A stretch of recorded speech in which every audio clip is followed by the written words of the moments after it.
दुर्योधन दुशासन जैसे। ठीक है। वो मरने के बाद तो उसका संस्कार तो परिवर्तन नहीं हुआ ना, उसकी आत्मा का संस्कार परिवर्तन तो नहीं हुआ ना। तो वो मरने के बाद तो सूक्ष्म जगत में भी वो हाहाकार मचाएंगे ना, सूक्ष्म जगत में जो मरने के बाद तो अंतमति सोगति जाते हैं ना, सूक्ष्म ही बनेंगे ना। बिल्कुल भूत प्रेत बन के ऐसे भटकेंगे ना, क्या बनेंगे? बिल्कुल सत्य बात। अंतमति सोगति कहाँ जाएंगे? जन्म तो बाद में ऐसे लोगों को मिलना बहुत मुश्किल है, क्योंकि कर्म की थियरी ऐसे है, बहुत पाप करते हैं। हाँ। तो ऐसे लोगों को जन्म लेते लेते बहुत मुश्किल होती है, और मरने के बाद भी ऐसे लोग ही उसको पकड़ते हैं। जो सब्टल वर्ड है उसमें भी सूक्ष्म में ऐसी नेगेटिव भी आत्मा है, पॉजिटिव भी आत्मा है। क्या बाबूजी ऐसा सिस्टम नहीं है कि ऐसे आसुरी कर्म वाले सीधे जानवर योनि में चले जाएं और नेक्स्ट जन्म उनके जानवर में ही हो, जब तक वो पाप ना भोगते तब तक जानवर ही बनते हैं? ऐसी व्यवस्था थी पहले कि बहुत पाप, आत्मा बहुत पाप करती है तो आत्मा की कैपेसिटी डाउन हो जाती है। फिर ये 84 लाख योनि में आत्मा भटकती थी, ये पहले प्रोसीजर थी। ठीक है। मगर अभी धीरे धीरे बदल गई ना। मगर एक साल में तो कोई 1-2 जन्म में तो नहीं जाएगी ना, उसको बहुत समय लगता है परिवर्तन आत्मा की स्टेज डाउन होने में। तो मैं ये कहता हूं कि देखो, कोई भी चाहे धर्म हो या नात जात हो, इसका लड़ाई झगड़ा या युद्ध ये कोई सॉल्यूशन नहीं है। केवल ज्ञान एक सॉल्यूशन है। क्या? परम सत्य ज्ञान। आत्माओं को थियरी ऑफ कर्म समझाना चाहिए। तुम आत्मा चाहो तो आत्मा अपना मित्र है, अपना दुश्मन है, ये समझाना चाहिए। तुम अच्छे कर्म करोगे तो तुम आत्मा से चाहो तो परमात्मा बन सकते हो। ठीक है। ज्ञान से, केवल ज्ञान से। ठीक है। ज्ञान से संस्कार परिवर्तन आएगा।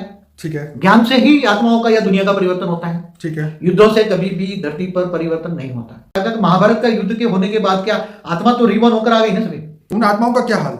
जो महाभारत के युद्ध में जो मरे, महाभारत के बाद तो दुनिया की हालत क्या खराब हुई, क्योंकि इसके अंदर तो बड़े बड़े अस्त्र यूज हुए ना।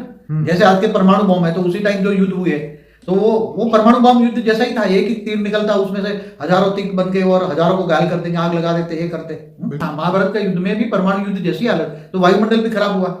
और जो चाहे कोई भी मरा, चाहे दुर्योधन जैसी आत्माएं मर गई, मगर उसकी आत्माओं में तो अंतमति सोगति हुई ना। जो महाभारत के युद्ध में जो भी मरा, हम आत्माओं की बात करते हैं। कोई अच्छे भी मर गए होंगे, कर्म के संचित कर्म के हिसाब से अच्छे भी मर गए होंगे, पीस गए होंगे। मेरा ये पर्सनली मानना है, ये स्थूल युद्ध का कोई भी मतलब नहीं है। एक्चुअली युद्ध ज्ञान और अज्ञान का होना चाहिए, आत्माओं का परिवर्तन होना चाहिए। युद्धों से परिवर्तन नहीं होता दुनिया में। ये बहुत बड़ी बात कही आपने। स्थूल युद्ध से परिवर्तन नहीं होता। बाद में तो कृष्ण ने युधिष्ठिर के द्वारा बहुत बड़ा यज्ञ करवाया, लोगों को शांति देने के लिए यज्ञ भी होते हैं, मगर वो आत्माओं का क्या होगा? जो महाभारत के युद्ध में या कोई भी युद्ध, एग्जांपल सबके युद्ध की बात करता हूं, जब युद्ध के अंदर मरते हैं या जलते मरते हैं, कोई भी आत्माओं की अंतर्मति गति होती है, तो वो आत्माओं की तो सदगति नहीं हुई ना। आत्माओं में सुधार तो नहीं हुआ ना। सदगति माना सुधार। आपका कहने का मतलब ये है कि जो आत्मा जिस अवस्था में मृत्यु हुई, अज्ञान अवस्था में, वही अज्ञान अवस्था में फिर से जन्म होगा, उसको एक नया चांस मिलेगा, नया कैरेक्टर बनने के लिए और अपने आप को बदलने के लिए। अगर वो व्यक्ति ने अपने आप को, उस आत्मा ने फिर से अपने आप को नहीं बदला और वही अपने दुर्गुण का ही प्रचार प्रसार करता रहा, तो फिर वो जीवन मृत्यु और इस चक्र से वो बाहर नहीं निकलेगा और समाज का जो है पतन होगा, समाज सुधरेगा नहीं।